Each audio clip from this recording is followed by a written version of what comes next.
Yo, what is up guys? So today I'm going to teach you guys how to play the game 21. So what is 21? It's a disc golf putting game best played between maybe 2 and 4 people. So how do you play? So when you start 21, before you even start playing, you determine how many discs you're going to throw. So usually you go with the lowest amount of putters that someone actually uses in game. So if someone has 2 putters like me, I would say, hey guys, we're going to use 2 putters this game. Or if someone only has 1, then you play with 1. But the game goes faster with more discs you use. So I'd recommend using about 2 or 3 putters for your game. So after you determine how many discs you're going to use for the game, you have to determine who's going to pick the first shot. And you can do this in a number of ways. You can flip your discs, or do rock, paper, scissors, or use a random number generator if you have your phone with you. Anything that you think is fair. Okay, let's talk about how the scoring works. So I have my disc here. If you hit the cage, let's say this is the cage, it's pretty thin. So let's say this tiny area right here is the cage. So if you hit this, this is 1. If you hit the chains and fall out, that's 2. And if you make it, that's 3 points. Hitting right here doesn't count. Hitting up here doesn't count. Hitting below the cage counts as 0. All that counts as 0. Now, let's get into some gameplay. So let's say I go first. I hit a chains and fall out. So I get 2 points. But let's say the second guy who goes, he also hits chains. That means it cancels out. So let's get 2 discs in the equation here. Now let's go into the second round. Let's say I shoot. I make one and hit the basket. Okay, so that's 4 points. Now, let's say the other guy makes 2. I only get 1 point because I hit the cage. He didn't hit that. He canceled out my 3, and then he also scored 3. So he gets 3, I get 1. Now, this type of thing carries on with more people. So let's say there's 3 people playing, right? Same thing happens. I make 1, hit the cage. He makes 2. So now, the only way the third guy can score is if he hits the chains or gets 2 cages, because we're only using 2 putters and there's already 2 makes. So if he made both his putts, that means the other guy who made both his putts would get 0. They would cancel out. So the third guy wouldn't make any points. The only way he could make any points is either hit the chains or get 2 cages. If he gets 2 cages, it cancels out my 1 cage and he gets 1 point for getting another cage. So you can see how this game gets pretty strategic later on.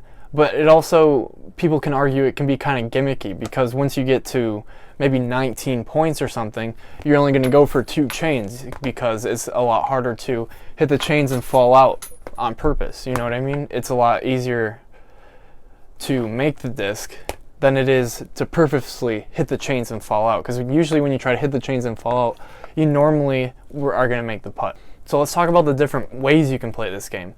So the way that I normally play, that people usually play, after you determine who has the box, they can call the shot. So let's say we're playing with 2 discs, right?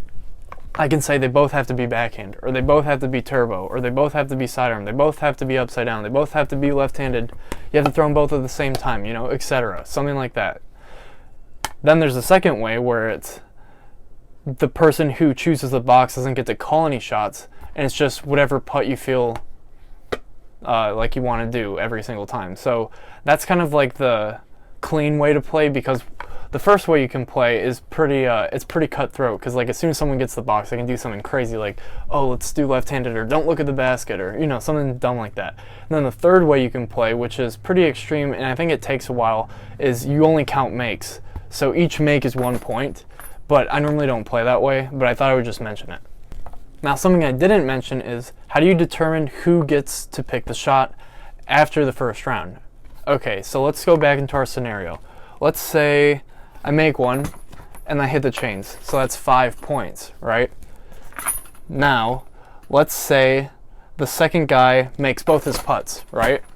So he cancels out my 1 make and gets 2 makes. So he gets 3 points and I get 2 because I hit the chains. Now, he scored more points, so he gets the box, right? Okay, now let's say that I hit 1 chains and 1 basket, so that's 3 points. Now let's say he misses a putt and makes 1. He gets the box because he made the most points in 1 shot. So if that'll probably clear up some confusion for you guys, because same thing, like if I hit 2 cages, he hits 1 chains. The guys who hit the chains get the box. So if that makes any sense. So I hope you guys enjoyed this video. It's a great game to play. It helps you get better, and it teaches you a couple crazy shots.